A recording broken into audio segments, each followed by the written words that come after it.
काल केवढा पाऊस झाला, त्यामुळे सगळं आत ठेवावं लागलं. पूर्वी घरात पाणी असं आत शिरायचं नाही.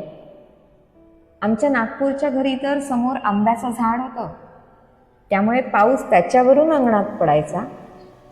आणि घरही कौलारू होतं, त्यामुळे घरात पाऊस असा शिरायचा नाही. मी मंगलाशी बोलत होते, त्यावर ती म्हणाली, नाही हो, आमची परिस्थिती खूप बेताची होती. आमची आई तुटलेला टीन हातानं धरून ठेवायची. माझ्या आईवडिलांनी खूप स्ट्रगल केलाय. माझ्या वडिलांना त्यांच्या काकांनी SBI मध्ये माळी म्हणून लावून घेतलं. त्यावेळी माझे वडील 9वीत शिकत होते. त्यांचं काम बघून त्यांच्या ऑफिसरने त्यांच्या वरच्या ऑफिसरला माझ्या बाबांची शिफारस केली आणि बँकेत चहा वाटणं, फाईल पोचवण्याचं काम करणं यासाठी त्यांना लावून घेतलं. आणि असं करत करत माझ्या वडिलांना आहे त्याच्यापेक्षा वरची अशी कामं मिळायला सुरुवात झाली. अगदी इथपर्यंत की ज्या वेळेला नोकरी सोडली त्यावेळेला माझे वडील कॅशियरच्या हाताखाली काम करत होते. अर्थात त्यासाठी लागणाऱ्या बँकेच्या सगळ्या परीक्षा सुद्धा त्यांनी दिल्या. त्यांचं लग्न झाल्यावर त्यांनी पुढचं शिक्षण केलं. आणि त्यावेळेला माझी आई त्यांच्याबरोबर रात्री त्यांचा अभ्यास होईस तोपर्यंत जागायची.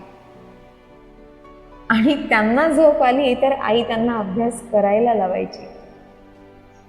अहो, माझी आई म्हणजे एक वेगळंच रसायन आहे, मंगला सांगत होती.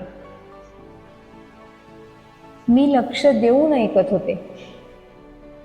मी नुकतीच ऑफिसात आले होते आणि कॉरिडॉरमध्ये मला मंगला भेटली होती. तिच्या आई वडिलांविषयी सांगताना तिच्या चेहऱ्यावरचा आनंद आणि त्यांच्याविषयीचा अभिमान अगदी बघण्यासारखा होता. मलाही पुढचं ऐकावंसं वाटत होतं आणि ते माझ्या चेहऱ्यावर नक्की उमटलं असणार, कारण मंगला पुढचं सांगू लागली तिच्या कर्तृत्ववान आई आणि वडील यांच्याविषयी. ती सांगत होती, आमच्या वडिलांनी कधीही कुठल्याही कामाची लाज वाटून घेतली नाही. बँकेत सुद्धा काम करत असताना तिथले ऑफिसर त्यांच्याकडून अगदी घरची कामं सुद्धा करून घ्यायचे. अर्थात माझ्या वडिलांना वाईट वाटायचं असं शोषण केल्याबद्दल, पण ते म्हणायचे, बेटा, हे दिवस काही नेहमी राहणार नाहीत, यातून निघू आपण. मी म्हणाले, बघा, म्हणजे त्याच बँकेत प्रोत्साहन देणाराही भेटला आणि शोषण करणारा सुद्धा.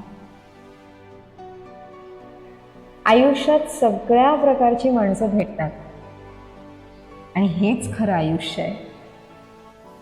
पण तुमच्या वडिलांनी आयुष्याचं हे सत्य पटकन स्वीकारलं आणि ठरवलं की कशाला किती महत्त्व द्यायचं, आणि त्यातच जेवढे लागतील तेवढे कष्ट करायची त्यांची तयारी होती.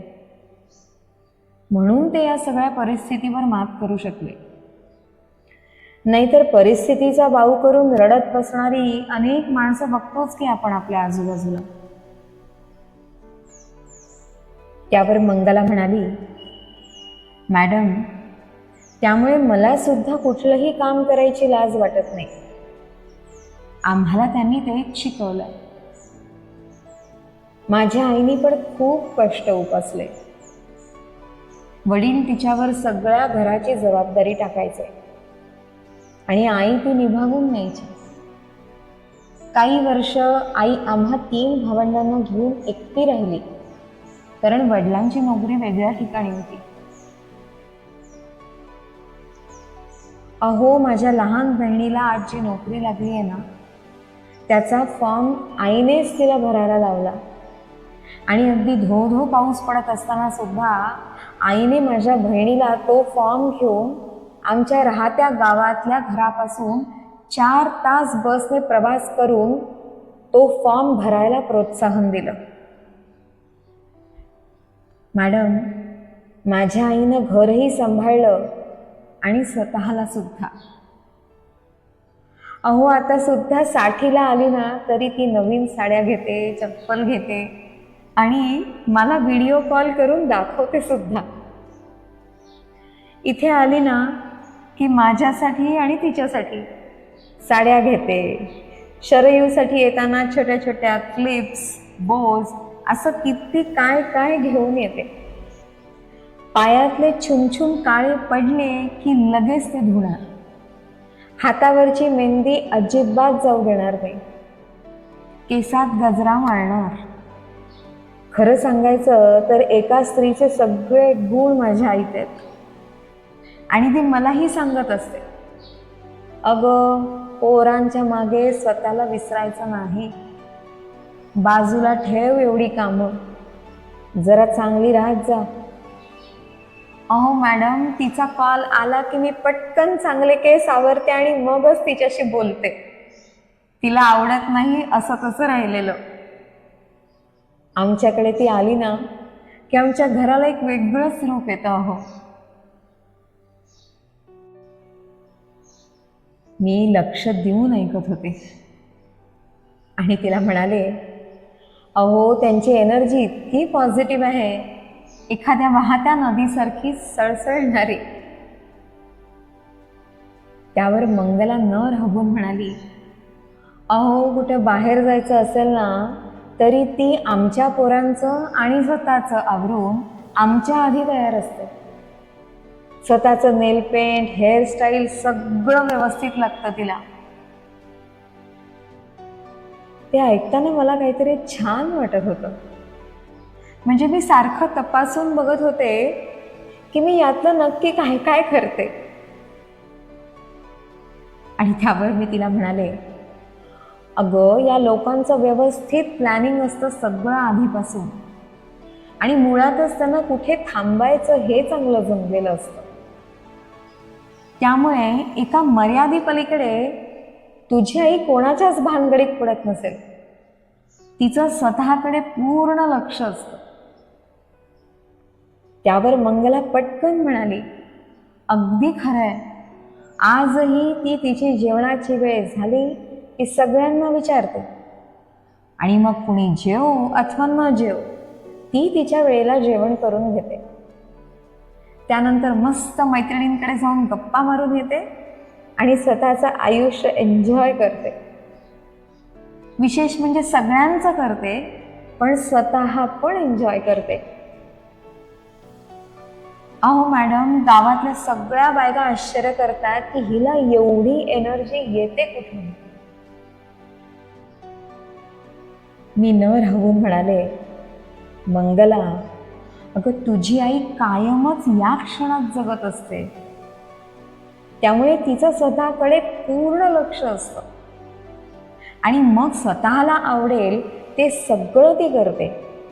त्यामुळे तिची एनर्जी वाढतच राहते. अगं, आणि त्यातच स्वतःवरती इतकं प्रेम करते की तिला दुसऱ्याच्या मागे लागायला किंवा दुसऱ्याबद्दल काही विचार करायला वेळच नसतो. आणि मग त्यामुळे नसत्या ठिकाणी तिची एनर्जी फुकटच जात नाही ना. आणि तिच्या या पॉझिटिव्ह एनर्जीमुळे ती सगळ्यांनाच हवीशी असते. मंगलाला माझं म्हणणं पटत होतं.